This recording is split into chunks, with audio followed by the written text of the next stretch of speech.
Welcome back to the Pain Game YouTube channel, and Anthony Joshua destroyed my guy Francis Ngannou. I'm so sad for Francis. I gotta be, the story of his life. I was praying for this guy to make the miracle happen, but that fight showed exactly what it was supposed to show, and exactly what it was supposed to show the first time Francis stepped in the boxing ring, which is that he's not a boxer. He's an MMA guy fighting as a boxer, and the levels, mate, the levels were just massive. And as much as Francis is an absolute beast, Anthony Joshua saw every single hole in that defense and just exploited it easily. I mean, it's one thing to see Francis Ngannou getting outboxed. It's another thing to see someone who I've never seen even hurt before, flat out unconscious on his back. I hate saying that bit when you care about a fighter, and we've all been there, man, when you invest in a fighter and you want the best for him, and his story just is so inspirational. That sucked, bro.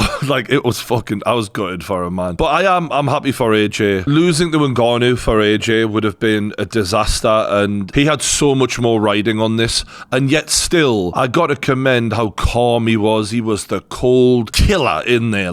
Of course he was supposed to win, but most people were being late on or points, because Francis is so tough and such a beast of a man. So for him to knock him out in the way he did, I mean, even people who thought he was going to win were like, whoa, we have just seen what a level Anthony Joshua is on right now, and I'm so happy for him, to be honest, because it's probably not been easy in the last few years for him, losing the title, going through what he did, the meltdown. He deserves this moment, man. But I do want to give Ngannou credit as well. I know people will be like, look, he got smashed, yada, yada, yada. What he's come through in life, it inspires me. And I met this guy, and he was so nice, such a gentle giant. He signed the UFC belt for us. When you have a bit of time with someone like that and you see what they've come through, and you hear it from their own mouth of I had to go through all of this just to even be here, bro. Let alone how great and how hard it is to become a UFC champion. How many people will ever be a UFC champion, let alone go, hey, I'm also going to go straight into boxing and fight the best of the best immediately? That's inspirational. And yeah, he got smoked by AJ, but fuck me, didn't do too bad in the first fight, so he still should hold his head up high and be proud of himself, in my opinion, because the bravery and the balls this man showed to step in their sport and to take them on at what they're an expert in, when they're not itching to jump into the cage. Let me tell you, I'll give Francis credit for sure. And the reason we even got this event, the buzz of what will happen when Anthony Joshua takes on a man just as big and strong as him, is because of what Francis did in that first fight. Let's never ever forget that. It was the greatest boxing debut of all time, and he beat the shit out of Fury so badly that he made him push his world title fight back. Let's not kid ourselves. It's not like we thought Francis had a chance for no reason. He literally went life and death with Tyson Fury, and by that I mean Fury was in trouble, not him, in his first ever boxing match. So without Francis planting that element of doubt in our heads, we would never have had such an exciting night. So yeah, big up Francis, man. But look, AJ showed what Tyson Fury should have showed in that first fight, which is that this is elite level boxing, and you can't just come in without doing those 10,000 hours and compete. And what AJ really exposed is that while back in the day, the level of Fury and AJ might have seemed like it was close, but we know now it's not close anymore. Fury went life and death with Otto Wallen. A judge gave the fight against Francis Ngannou to Francis Ngannou. He won by split decision there. That is life and death. And Anthony Joshua just wiped a pair of them out with absolute ease, mate. That's how it's done. That's how a true champion fights. And based off of that, Tyson Fury isn't fit to lace Anthony Joshua's boots. Now, don't get me wrong, people might point to Klitschko, or people might say, yeah, but 2 and 2 doesn't equal 4 in boxing. Look, mate, this is very recent data we've got, and it's night and day. Anthony Joshua is miles away from Fury now. And let me tell you, everything that Tyson Fury struggled with Francis Ngannou with, because of the physicality, because of how strong he is and how powerful he is, Anthony Joshua brings all of that,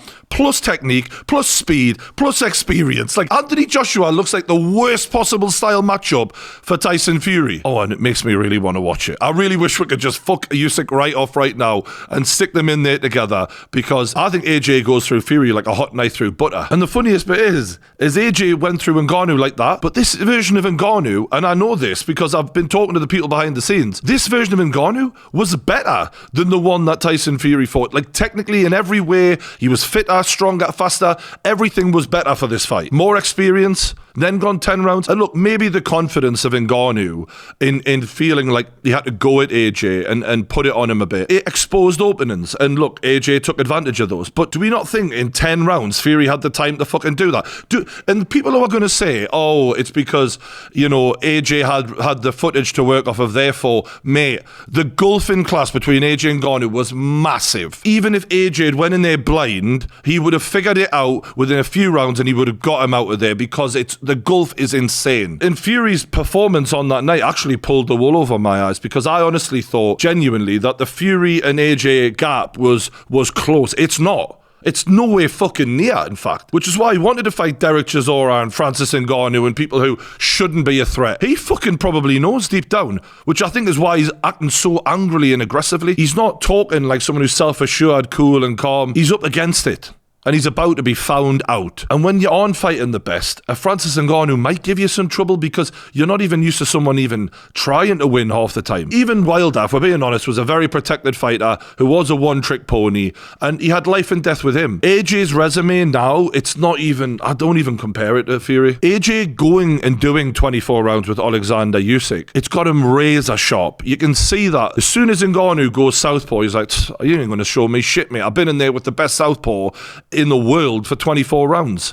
You think that's going to confuse me? Boom. And with AJ genuinely being motivated by greatness and being a champion and legacy, things that keep the fire burning in the belly, and then taking on all of the best guys, it's kept them razor sharp. You don't see AJ out of shape. You don't see him taking people lightly, ever. Not since Andy Ruiz. That man is on his game. Whereas Fury's so sloppy. He's pushed his fight back with Usyk twice now, man. He can barely make it to the fucking ring, let alone have the fight. And then you've got AJ dismantling this guy in, 4 minutes? When you went half an hour with him, life and death, and lost on one of the scorecards. If any Fury fan out there still thinks he beats AJ, I honestly don't know what to say to you. Like, the data is right there, mate. And I want to give a lot of credit to AJ for his mental strength, because this is something that's been questioned about him from everyone, me included, the uncertainty of what are you, because when you are gifted with such athleticism and power, and the dude's even good looking, and he's a nice guy, so we can't even hate him, but he has been gifted with everything a boxer could need genetically. Because of that, he's able to walk through so many guys. You're always left wondering, what happens when you come up against someone who can match you in any way,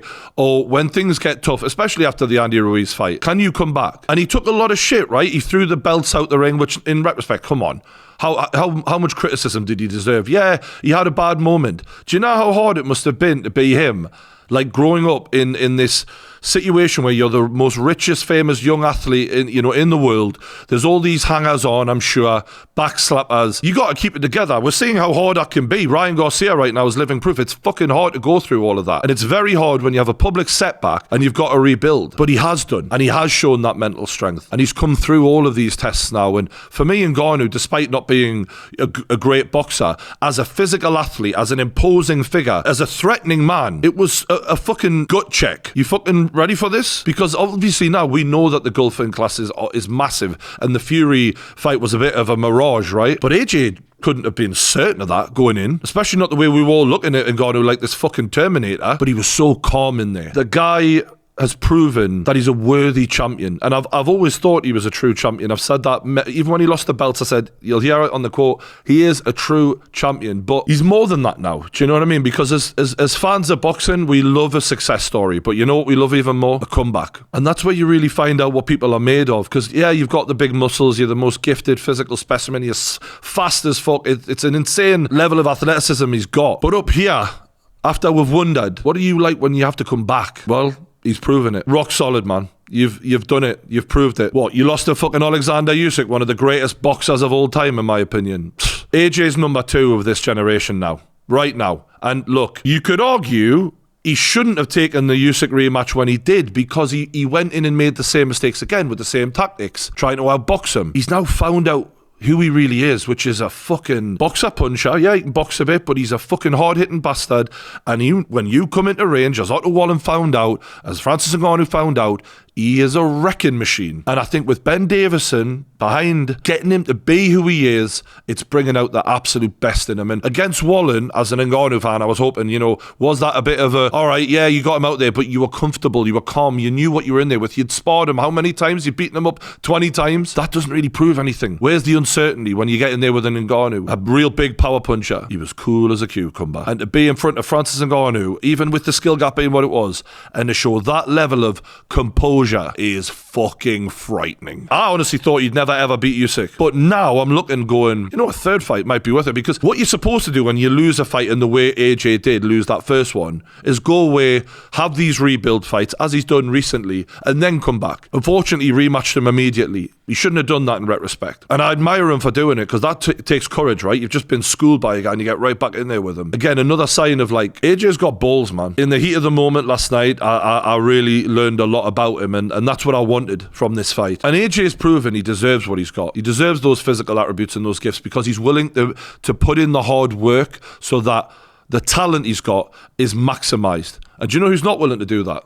Tyson Fury. He's not as brave as AJ. He's not as dedicated as AJ. He's not as hardworking as AJ. And AJ now has left him behind because he stayed dedicated. And as much as it was a bit of a phrase that AJ used to use of stay humble, stay hungry, that's exactly why he is ahead of Fury now. Because Fury didn't stay humble and he didn't stay hungry. And you see in the way he fucking went on with me and the way he carries himself generally like a twat. And he's certainly not a hungry fighter when he turns up in shape like he did against Francis. Because being a champion is more than just being able to throw punches and all of that, right? And it's funny to see that exposed now, because after years of Fury saying, I don't need to fight Usyk, he's just a middleweight. I don't need to fight AJ, he's just a bodybuilder. And then I'm going to go and rematch Derek Chisora for the third time ever and sell you all these tickets for bullshit. It's just exposed it now, hasn't it? And you can see he knows the jig is up, mate. You're a fraud. You aren't a true champion.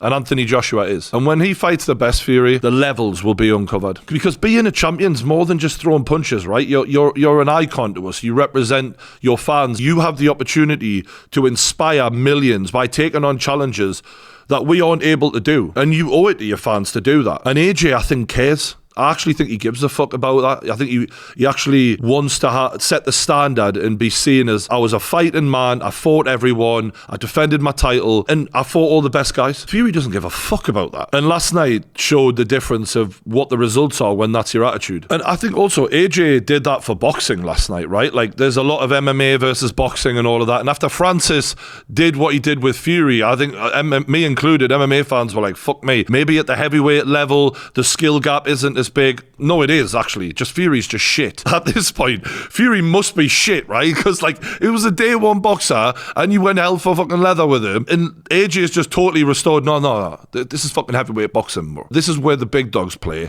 And you can't get in here and mix it with me unless you've done the 10,000 hours. And boxing won big time. What I will say for Francis again, though, just to give him a bit more credit, is I think because he's such a dangerous bloke, I think the little bit of fear AJ had, and what by that I mean not he was scared, but healthy fear, it made AJ fucking razor sharp in there.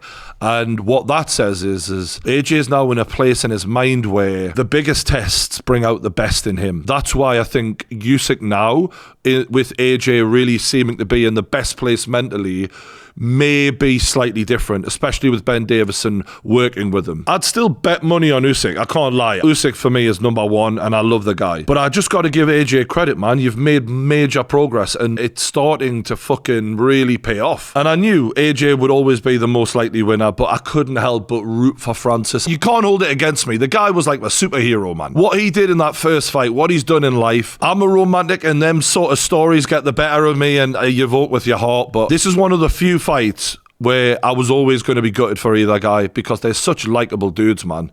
And they're both true champions. And when AJ, after the fight, took that photograph with Francis Ngannou sort of arm round him sort of thing, it was a nice moment, you know. There was a nice show of respect because in their own sports, these two are absolute kings. They both carry themselves with a lot of dignity, and like champions should. But technically, despite me loving Francis, everything I was worried about came true, really. Like Francis's wide guard, the way AJ extends in a way that Francis, even with a long reach, just doesn't really know how to yet. The way AJ could go straight through the guard, right in the middle, precision, accurate punches, which Francis as an MMA fighter is just never going to have. The judgment of distance and not being right for Francis. And then trying the southpaw thing when AJ's just like, mate, I've been in here with the best southpaw in the world, mate. And then Francis being a little bit more aggressive. Even then I thought it could work for you. It could backfire when you've got a guy who will just sit back and boom. Brutal, man. Gutted for Francis. I'm absolutely gutted for him, mate. And credit again to Ben Davison, because they were working on that pad work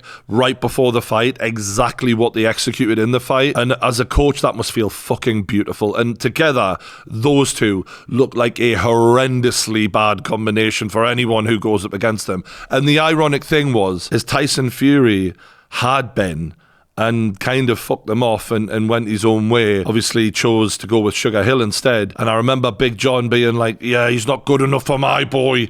And now he's good enough for Anthony Joshua. And if your boy does fight Anthony Joshua with Ben Davison, he is fucked. And that's if it ever happens. As I haven't got any faith in Fury to deliver that. I think he probably gets schooled off Usyk and fucks off, to be honest. The reason being is when AJ lost his fight, he'd always been a humble champion. So when you stayed that humble champ, the fall isn't going to be as bad. It's not going to be as dramatic. For Fury, who's literally shat on every fighter and talked all that shit, it's going to be humiliating for him to have to fess up and be like, yeah, I'm not the fucking best. And I don't know how much he'll be able to handle that drop. And ironically, what AJ went through with Usyk, it's coming for Fury. And for all everyone's always said how mentally strong Fury is and all of that, I guess we're going to find out. Because we've seen AJ rebuild, we've seen him come back. But if Usyk does that to Fury, will he? I'm not so sure. And I really love the fact that AJ said, well, Francis beat Fury, so that makes me WBC champion now. And like, yeah, bro, talk your shit, mate. Absolutely give it to Fury, because I tell you what, you've absolutely humiliated him there. And look, even the biggest Fury fan could look at that fucking footage of Tyson Fury ringside and look at his face. You fucking know, bro. You went life and death with Francis Ngannou, and clearly